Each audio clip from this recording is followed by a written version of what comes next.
Hello everyone, welcome to Jeevshala. तो आज हम देखने जा रहे हैं one of the important topic that is the chromosomes. पिछले वीडियो में हमने देखा था कि आरएनए क्या होता है, उसके टाइप्स क्या है। आज हम देखेंगे क्रोमोसोम्स क्या होती है, उनका स्ट्रक्चर क्या है, उनके फंक्शंस क्या होते हैं। Actually this video is divided into two parts, that is the part 1 and part 2। Part 1 is based on the structure of chromosomes and part 2 is based on the types of chromosome, that is on the basis of centromeric position and on the basis of transmission of character from generation to generation. Okay, so let's start with our today's topic, that is the chromosomes. What are the chromosomes?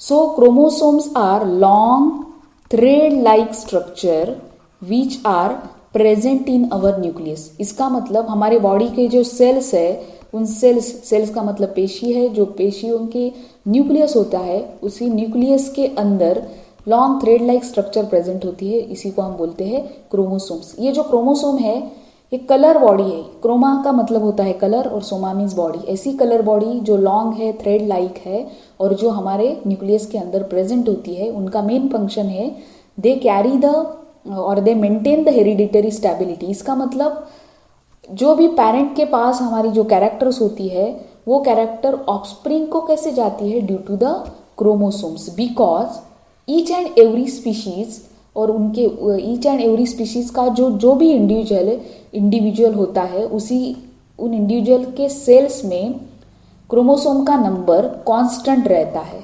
Okay, for example human being है, मानो कि human being है, मतलब Homo sapiens है। तो human being, जो भी सारे ह्यूमन बीइंग्स है, सभी इंडिविजुअल्स है, उनके सेल के अंदर क्रोमोसोम का नंबर कांस्टेंट होता है, दैट इज द 46। मतलब हमारे सभी सेल्स के अंदर 46 क्रोमोसोम्स होती है। एक्सेप्शन है that is the gametic cells, that is sperms and ovum contain the 23 numbers of chromosomes.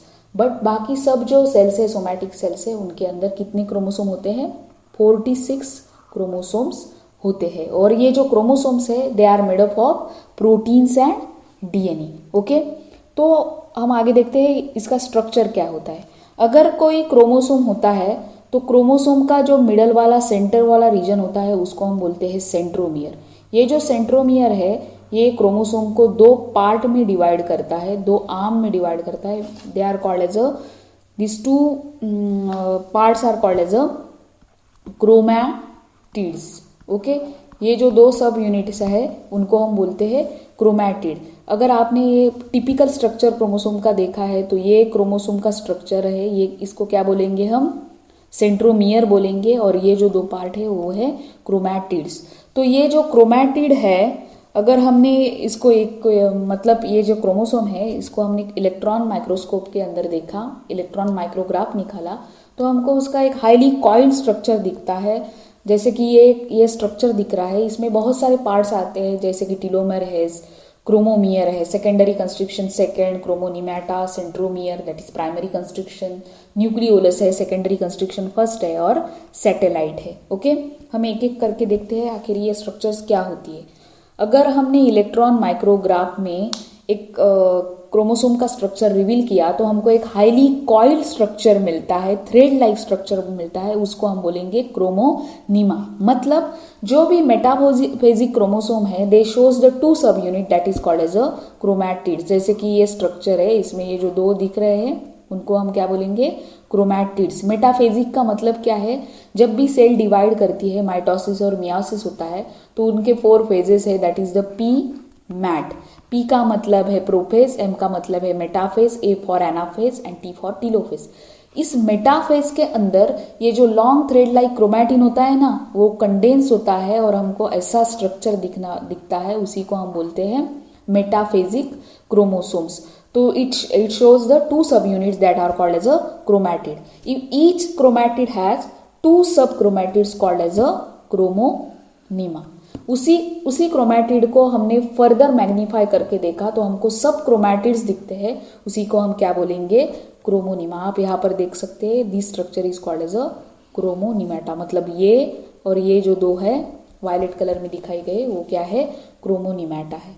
Okay, उसके बाद आता है second structure that is the centromere. It is also called as a primary constriction भी उसको बोलते हैं, और उसको क्या बोल सकते हैं हम, काइनेटोकोर भी बोल सकते हैं। ये जो सेंट्रोमियर है, ये सेंट्रोमियर जब भी सेल डिवाइडेशन के लिए फुल्ली एक्टिव होती है, उसी टाइम पर ये क्या दिखता है हमको, सेंट्रोमियर फंक्शनली एक्टिव दिखते हैं। ये जो सेंट्रोमियर है ये क्रोमोसोम को दो पार्ट्स में, दो आर्म्स में डिवाइड करता है। That is the longer arm is called as a Q arm and shorter arm is called as a P arm. For example ये सेंट्रोमियर है, ये सेंट्रोमियर है और ये क्रोमैटिड्स है सॉरी।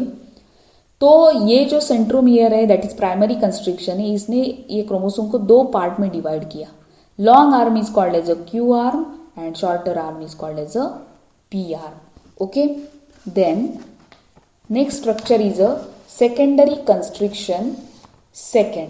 सेकेंडरी कंस्ट्रिक्शन सेकेंड सभी क्रोमोसोम के अंदर प्रेजेंट नहीं होता है, पर कई ऐसे क्रोमोसोम्स है, फॉर एग्जाम्पल क्रोमोसोम नंबर 1, 10, 13, 16, ये सभी ऑटोसोम्स एंड वाई क्रोमोसोम के अंदर सेकेंडरी कंस्ट्रिक्शन सेकेंड प्रेजेंट होता है। ये जो हम देख रहे हैं, ये मैंने एग्जाम्पल दिया है, ये ह्यूमन बीइंग का है। ओके, ह्यूमन बीइंग के क्रोमोसोम नंबर 1, 10, 13, 16 और वाई क्रोमोसोम में सेकेंडरी कंस्ट्रिक्शन सेकेंड प्रेजेंट होता है, और इसका मेन मेन फंक्शन है, it is a site for breakage and fusion. Okay, then fourth structure is a satellite. Satellite एक ऐसा नॉब लाइक स्ट्रक्चर है जो क्रोमोसोम के वन एंड को प्रेजेंट होता है। जैसे कि ये इस डायग्राम में आप देख सकते हैं, ये सैटेलाइट यहाँ पर एक एंड को प्रेजेंट है। It is a knob like structure. ये भी सैटेलाइट सभी क्रोमोसोम के अंदर प्रेजेंट नहीं होता। जैसे कि अगर हम देखा जाए तो ह्यूमन बीइंग के chromosome number 13, 14, 15, 20, 21 and Y chromosome में क्या दिखते हैं, सैटेलाइट दिखता है। ओके, अगर किसी क्रोमोसोम के अंदर सैटेलाइट्स प्रेजेंट होते हैं, if some chromosomes have a satellites then they are called as a SAT chromosomes. ये भी कहाँ पर प्रेजेंट होते हैं, at one end of chromosomes. Okay, then next structure है nucleolar organizer, also called as a secondary constriction first. अब nucleolar organizer का meaning क्या है, तो हमारी जो सेल है उस सेल के अंदर जो भी न्यूक्लियस होता है, उस न्यूक्लियस के अंदर भी एक सब न्यूक्लियर ऑर्गेनली प्रेजेंट होती है और सब न्यूक्लियर बॉडी प्रेजेंट होती है, जिसको हम बोलते हैं न्यूक्लियोलस। उस न्यूक्लियोलस के अंदर आरआरएनए का, राइबोसोमल आरएनए का सिंथेसिस होता है। It is a factory of rRNA. Okay, तो ये जो न्यूक्लियोलर ऑर्गेनाइजर है, it is responsible for organisation of nucleolus. Nucleolar organiser क्या करता है, न्यूक्लियोलस का ऑर्गेनाइजेशन करता है, and it is responsible for that is the ribonucleoprotein metabolism. इसका मतलब दैट राइबोन्यूक्लियोप्रोटीन जो है, it contains genes which codes for different rRNA like 18S rRNA और 28S राइबोसोमल आरआरएनए। तो उसका क्या करते हैं, ये मेटाबॉलिज्म करते हैं, राइबोन्यूक्लियोप्रोटीन का मेटाबॉलिज्म होता है, उसके लिए ये रिस्पॉन्सिबल है, that is the nucleolar organiser. Okay, और लास्ट जो हमारा स्ट्रक्चर है क्रोमोसोम का, उसी को हम बोलते हैं टीलोमर। टीलो का मतलब है टर्मिनल पोजीशन पे या वन एंड पे। टीलोमर जो होते हैं वो बोथ दे आर प्रेजेंट और they occur at both ends of chromosome. Okay, satellite एक ही जगह पे हमको दिखता है, एक ही एंड को दिखता है, but telomeres are occur at both ends of each chromosomes. हर जो भी क्रोमोसोम्स हमारे सेल के अंदर प्रेजेंट है, उन सभी सेल के बोथ एंड्स को टीलोमर्स हमको दिखते हैं। Okay, because they are a protective in function. हमारे क्रोमोसोम का जो एंड है उसको क्या करते बोलते हैं, उसको प्रोटेक्शन देता है, और they prevent the ends of chromosome from sticking together, इसलिए टीलोमर्स प्रेजेंट होता है।